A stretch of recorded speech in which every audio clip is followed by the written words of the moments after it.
Hey, True Believers, Chris Mack coming at you today with Justice League issue 23.4. And this is our 500th comic book review. So I want to thank all of y'all who always come and check out the channel and talk with us and let us know what you're feeling on these books as they've come out and whatnot, especially for those of you that are just a wealth of knowledge that have been willing to share that with me. I want to give two major shoutouts to both Tuggernauts Collectibles and Supertron. Both of you guys have given me so much back history on both DC and Marvel. Appreciate you guys. Love the way that we're building a community over on this channel, because that is what the club is about. Encouraging a love for reading and just enjoying pop culture and geekery for the sake of it as a whole community. Now, with that said, I could not think of a better book to go over than this particular issue, because it's one of Jeff Johns' specials where he'll just kind of grab obscure characters and make an interesting story. And, you know, we're all a little obscure. And that's what we get with this book. We open up on a narration, and it's a trip. Owlman and I have a secret. We come from a different planet. A place where the sun sets in the east and the poles are littered with the frozen bodies of people seeking refuge. As if refuge from the crime syndicate existed on our Earth.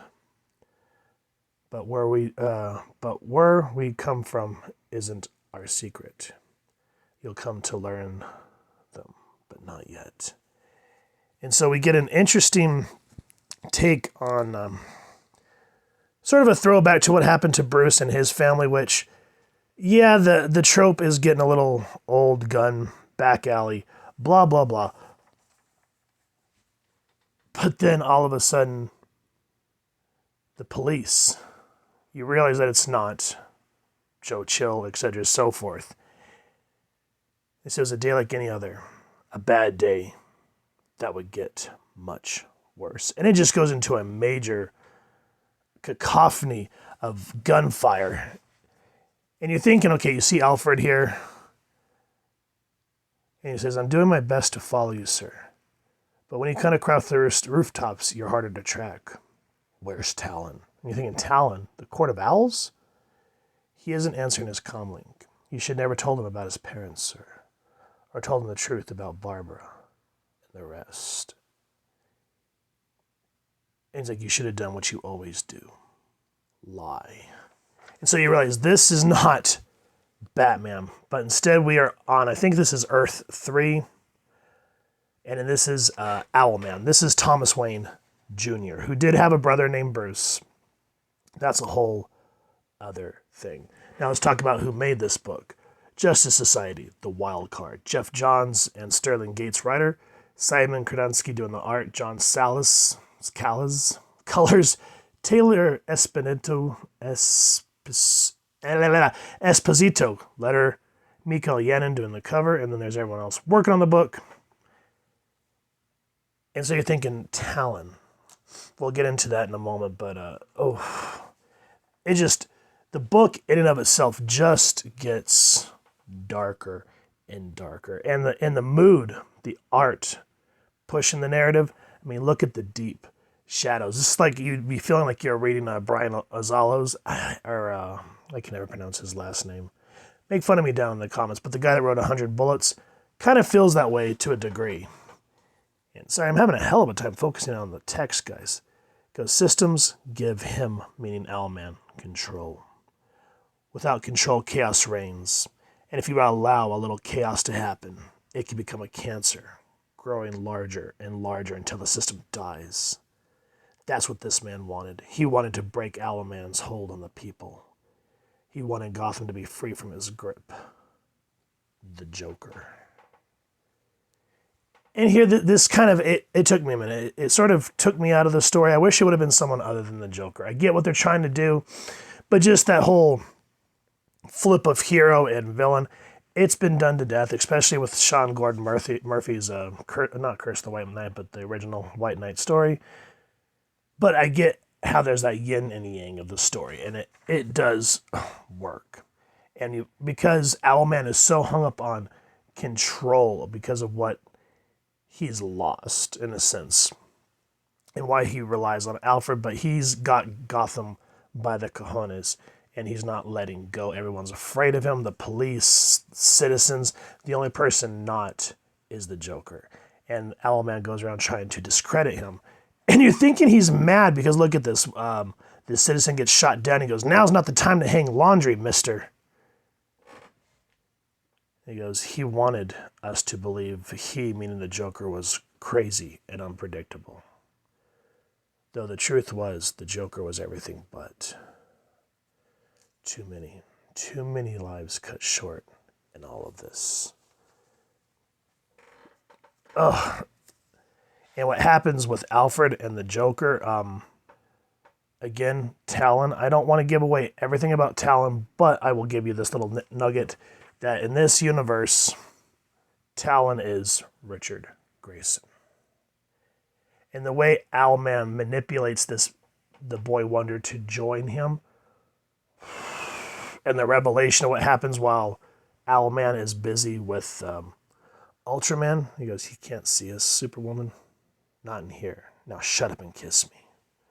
This sort of reminds me of The Boys in a way, the way this is written. And of course, this predates the show, the comic book I'm not 100% on, but it just, the book gets darker and darker.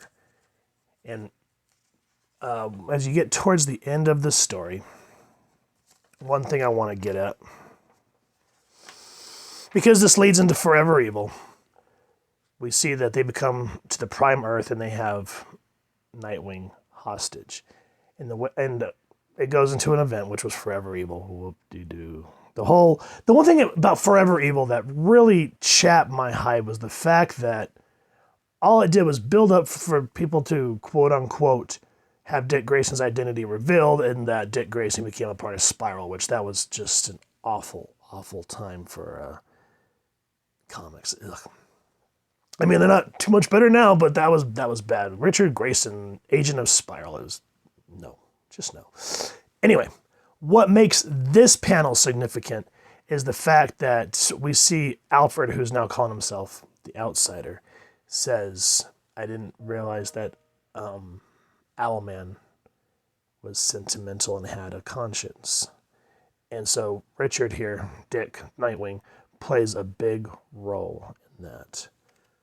So guys, kind of a quick review for our 500th, but there's just too many little nuggets in this story that I don't want to give away, but I wanted to showcase it because, I don't know, Jeff Johns' run on the New 52 Justice League was really entertaining. Yes, there are the parts where you're just kind of like, but the way he revamped Shazam, awesome. Darkseid War, awesome. And the way he introduced Jessica Cruz, very cool, even though they killed Power Ring, which was sort of like, but nonetheless, that's neither here nor there. This book in and of itself is awesome. Now, for those of you that are more buffs on the Crime Syndicate, let me know the reading, because I had to go back and kind of read a wiki on Owlman after reading this, and there's a whole bunch of tidbits, and I'm like, damn, I would like to read this. This is interesting. So if you guys have any other recommended reading on the New 52 Crime Syndicate, because I think they were first introduced way back during Grant Morrison's run on, or it was I have the collected trade, so I don't remember what issues of Justice League it was, but I think it was called Earth 2 or something like that. I don't know. Help me get my facts straight down in the comments. And if you guys have enjoyed what you've seen, please first and foremost support your local comic shop and pick up a copy. And if you've enjoyed this review, we really would appreciate if you take a moment to hit like, share, and subscribe. Helps the club channel more than you could possibly know. And if you won't mind hitting that fancy little owl bell next to subscribe, it really helps the channel. And of course, you guys will get notified. Come to the channel, and we love talking with you and hearing your thoughts and feedback down in the comments below or our social media pages, which I will make sure to leave the links down in the description. So with all that said, thank you all so much for stopping by. Appreciate every single one of y'all, and I hope y'all continue to have an absolutely amazing day reading, and happy hunting, true believers.